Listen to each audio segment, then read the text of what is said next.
کہ ایک نوجوان تھا، وہ استاد کے پاس پڑھنے گیا اور تھا وہ بادشاہ زادہ۔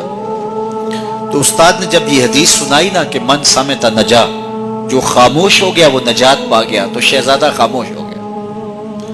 اب بادشاہ کو فکر لاحق ہوگی کہ بیٹا بولتا نہیں، کیا مسئلہ ہوا؟ حکماء کو بلایا، کسی نے کہا اس کو جو ہے وہ یہ دیا جائے، کسی کو کہا یہ دیا جائے، کسی نے کہا یہ دیا جائے، ایک حکیم نے کہا اس کو سیر کو بھیجا جائے۔ تو خادم روزانہ سیر کے لیے لے کر کے اس کو جایا کرتا تھا۔ ایک دن اس نے دیکھا کہ ایک درخت ہے جس کی گھنی شاخوں میں جانور بیٹھے ہیں، ایک شکاری تیر کمان لے کر کے گزر رہا تھا۔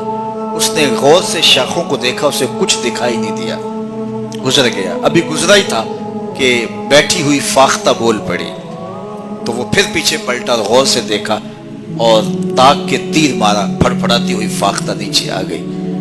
تو اس کی زبان سے بے ساختہ نکلا، صدقت یا رسول اللہ، اے پیارے رسول آپ نے سچ کہا ہے، نہ بولتی تو نہ ماری جاتی، خاموشی میں نجات ہے۔ بادشاہ روز رپورٹ لیا کرتا تھا کہ بیٹے نے کچھ بات تو نہیں کی، آج بتایا خادم نے کہ یوں یوں ماجرا ہوا ہے۔ بادشاہ سمجھ گیا کہ یہ تو قصداً خاموش ہوا ہے، تو اس نے جلاد کو بلایا، کہا ذرا اس کو آج الٹا لٹکاؤ نا۔ تو جلاد نے الٹا لٹکا کے جب اس کو کوڑا مارا نا تو پھر چیخا، کہا صدقتا یا رسول اللہ صلی اللہ علیہ وسلم، یا رسول اللہ آپ نے سچ کہا، فاختہ بولی وہ ماری گئی، میں بولا میں مارا گئی۔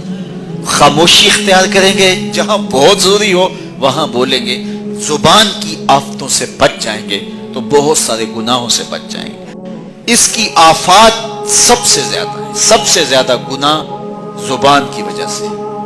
تو فرمایا جو خاموش ہو گیا وہ نجات پا گیا، چونکہ یہ بولتی ہے تو جھوٹ بولتی ہے، یہ بولتی ہے تو شکوے کا لہجہ اختیار کرتی ہے، بہتان لگاتی ہے، غیبت کرتی ہے، چغلی کرتی ہے، دو افراد کو تقسیم کرنے کا ذریعہ بنتی ہے، لوگوں کے دل دکھاتی ہے، اذیت پہنچاتی ہے، گالی سب و شتم یہ اس کا مزاج بن جاتا ہے۔